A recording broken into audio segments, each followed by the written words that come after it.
Galaxy S26 Ultra versus the iPhone 14 Pro Max. Should you make this generational upgrade, or basically a 4-year jump? It's a pretty big leap for you if you decide to go ahead and do this. So what is up, guys? Nick here, helping you to master your technology, and we're going to make that question get answered today here. Now let's go ahead and kind of take a look.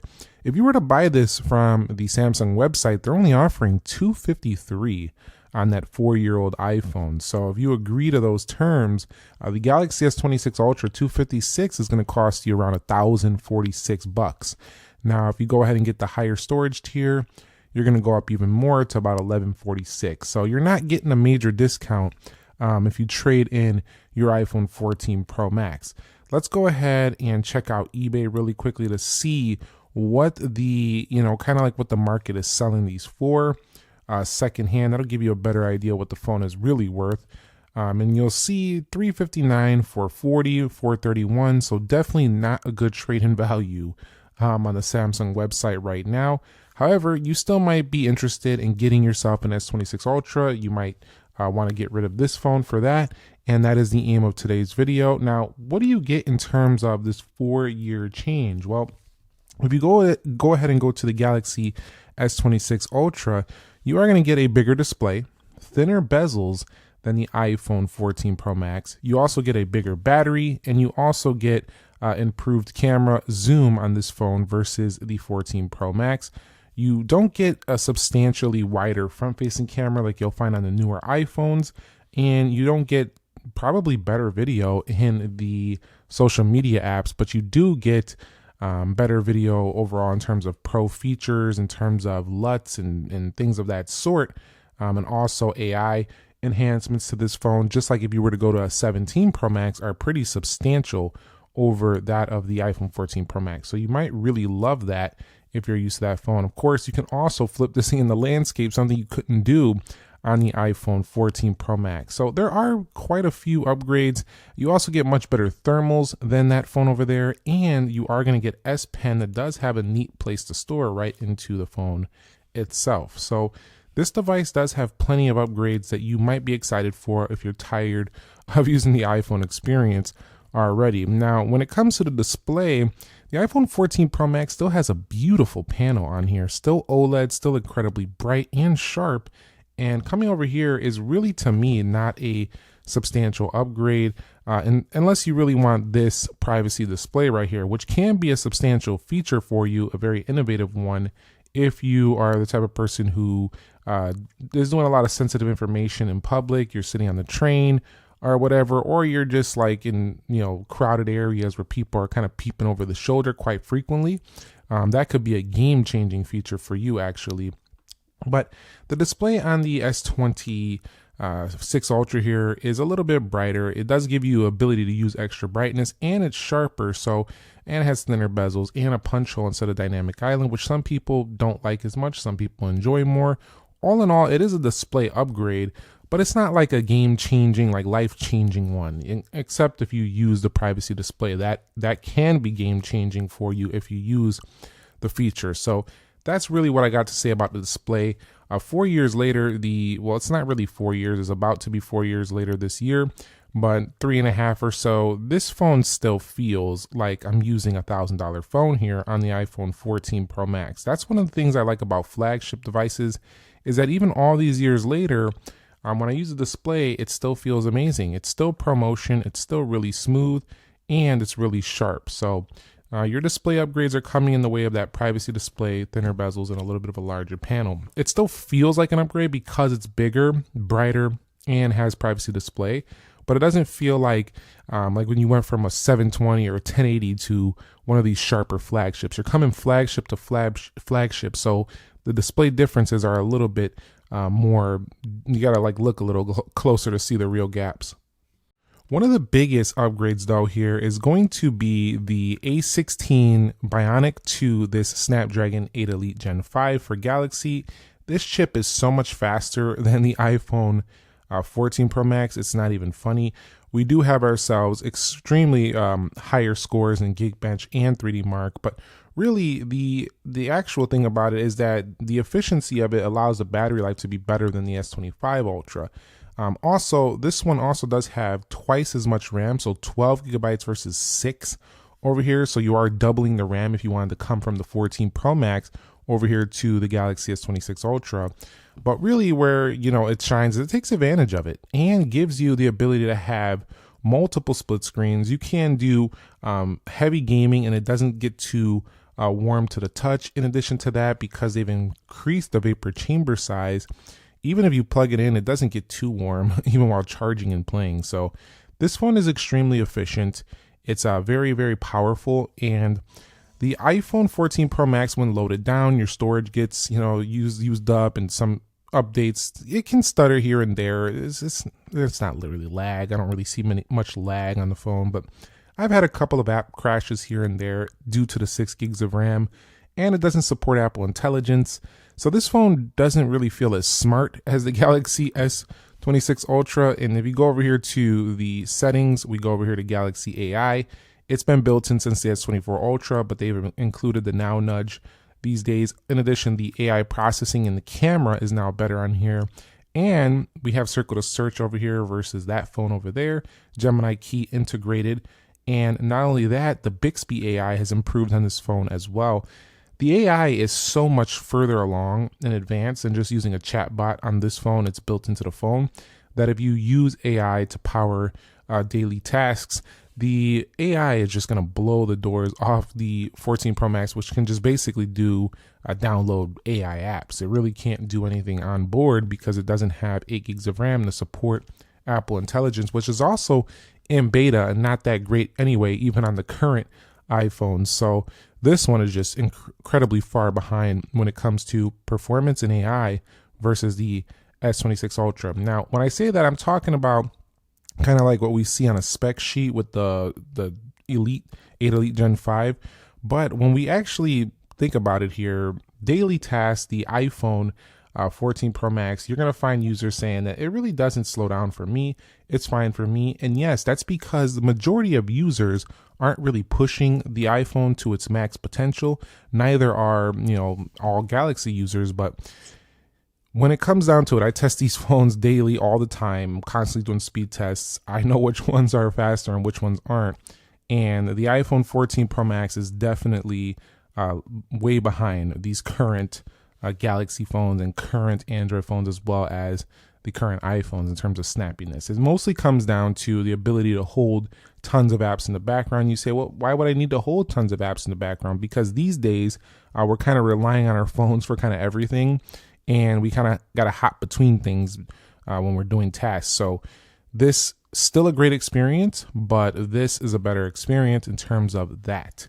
One area, though, that I don't know that everybody will love is switching from iOS to One UI 8.5. The iPhone 14 Pro Max still runs the latest version of iOS, and it feels exactly like a modern iPhone you would find in 2026 on the 17 Pro Max. You get the same software, you can play with the same icons, and it looks great and feels great. It feels like you're using a brand new phone when you update to this software right here. It also kind of goes well with this stainless steel body, this black color here, the space black. It looks fantastic, especially if you put it in like the dark mode over there. So you can see right there, and then you have the space black frame. I mean, this phone just feels like $1,000,000 in the hand, and the software is very posh. It's very polished.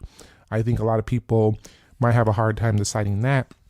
And here's how I look at it here. If you are tired of like the limitations of the iOS platform and you want to go ahead and do more with your phone, like you want to do splitting of applications, you want to do heavier productivity, you want to use S Pen to go ahead and get creative with your device, you want to go ahead and just kind of put this up to a monitor with the Samsung DeX mode. I mean, the Galaxy, and you want to use AI and all that, the Galaxy feels more computer in your pocket. It feels more like a powerhouse companion. The iPhone feels like a powerhouse. The 14 Pro Max feels like a powerhouse mobile device. Not really pushing too much with AI. A great camera. It just feels like that. It feels like you do have to go to the iPad or the Mac or something to go ahead and get a little bit more done in your daily. And that to me is one of the limitations. And that's like the key separator. If you want to do more with the phone, I think you'll like the change to One UI. However, if you think that the iPhone looks more polished, you might have an adjustment period getting used to the icons and everything on here, because for some people it just doesn't look as good. Let me know your thoughts on your take on how the software actually looks down below in the comments. Let's have a chat about that. Now, when it comes to the camera, this is one of those subjective takes. You're going to have to go ahead and go to the store and check this out. Take your 14 Pro Max with you, snap a photo, because it's really subjective on how the actual results look. Some people look at newer Galaxies, newer Pixels, newer competitors and still think their old iPhone looks better. And that comes down to processing of the image or the sensors, just the way they turn out. Now, for me, I find the Galaxy photos to look very sharp. Sometimes maybe a little bit too sharp. Also, I find them to look a little bit softer, a little bit cooler onto tones. But I think that they're really fun to use when it comes to zoom, and I find them very versatile, especially in the more settings where you have Pro Video, Expert RAW. And I like how Samsung kind of like localizes all the features right into the camera settings, so you don't have to leave this application to get anything done. And to me, it's very simple. The fact that they don't kind of like move like in Liquid Glass, they kind of only put one section at a time. I still like how you can see all your sections right here, and you can pull those sections down into here if you want to as well and save them. So now we have Pro Video over here, for example. So it's a lot more customizable even in the camera. But in video, they have these LUTs and log mode recording, so you can kind of access that right here. But these LUTs are something you don't find on this phone, built right into the camera. You have 8K and you have macro modes, but also you have this awesome feature right here. Let's turn off log. You have the horizontal lock feature, which gives you incredibly stable video no matter how you're positioning this camera. So that is a game changer for those of you taking action type videos. I will say though, overall, that the front facing camera hasn't been drastically upgraded. And I think if you never really loved Samsung cameras like from the past couple of years, and when you got your 14 Pro Max, you weren't really impressed with their cameras then, I don't know that you're still going to like them, because I feel like they still kind of have similar results. They're just a little bit sharper now and giving you a little bit more pro features. Now on the iPhone, you still have that classic iPhone look. I mean, I could take a picture with this and the 14 Pro Max or 17 Pro Max, and I could tell the difference, but it's not like the processing is substantially different. It's a little bit better on the new phones, but the iPhone has a signature look about it. You know an iPhone photo when you see it. You know an iPhone video on social media when you see it. It's kind of got its signature look. I don't know how to describe it. The eye just knows when it sees it, like, okay, that was on an iPhone. You could just tell. And this is still a really good one. 48 megapixel camera on the front. Some people would argue that this front-facing camera still looks better than a Samsung phone. So really, this is one of those subjective things that no reviewer is going to be able to tell you exactly, regardless of how many photos you put side by side. I've seen people say, I don't care. I've seen them in person. I still like my iPhone camera better. So for me, the iPhone camera still kind of uploads to social media a bit better. I do think that you're going to get better cameras overall. I mean, they're newer, they're higher megapixel on the 200. You get more LUTs, log. It's still more versatile, but for some people, this is still going to produce the better results. So that's one you got to really, really go take a peek at before purchasing. But for me, I'm going to pick the S26 Ultra because I like the AI processing, I like the versatility, I like the zoom, and I think it blows away this camera in terms of all the feature set, while not being, for me, like the differences are too close for that to matter. So I'm going S26 Ultra here for the camera. Now, one of the areas that you actually will get an upgrade is battery life. The 14 Pro Max is not the battery champ like the 17 Pro Max, like the 16 Pro Max was. This one and the 15 Pro Max, not substantially, they're not amazing battery phones. They get through the day, but the Galaxy S24 and 5 Ultra were not amazing. But this one has improved efficiency and lasts a bit longer, which I do tend to really like on the Galaxy S26 Ultra. For me, I gotta say with the 5000, I wish they would have went up in size. But if you're upgrading from the 14 Pro Max, I think you get better battery life here on the S26 Ultra.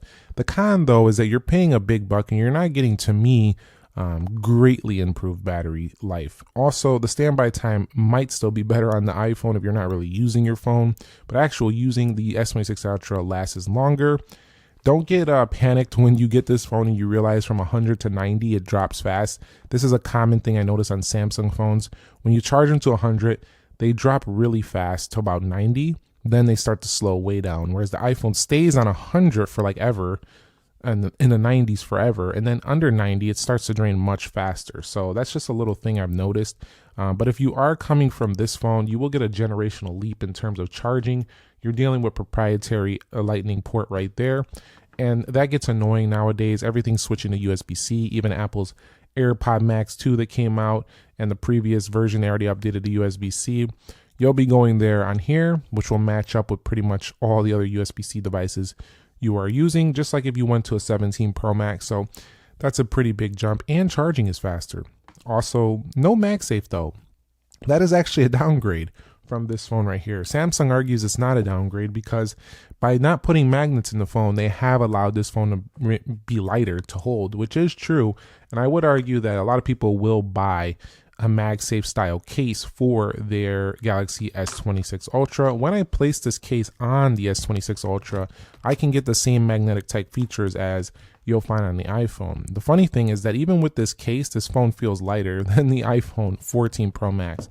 And that brings me on to that section I wanted to talk about, which is design and build. This phone is housing an aluminum chassis right here, which definitely allows for better heat dispersion, but also that lightweight feel we just talked about. Not including the magnets keeps it feeling like a big.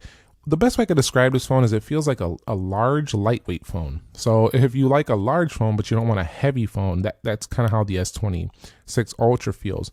One of the things though is that the shape of it, while it is iconic, is very Samsung. You can tell it's Samsung. It definitely feels a little bit awkward if you're not used to a more rectangular type of phone. While they have improved the corners of the device, it does feel very ergonomic and smoother at the edges than some of the previous versions. It still doesn't have that iPhone-like feel, especially on the new smoother Maxes. But we're talking about the 14 Pro Max, which to me almost has the same type of corners as the Galaxy right there. Galaxy might even be slightly softer. But the current Galaxy is a little bit more like these older Maxes in terms of the rounded corners, not quite as smooth and rounded as a newer one. So coming from this to this, you'll feel like right at home in terms of the corners of the phone, but it's going to feel a little bit taller, maybe a little bit more awkward to manage just because of its larger footprint. But the thing about the Max is if you like that heft, that premium hefty stainless steel feel, you might not love this.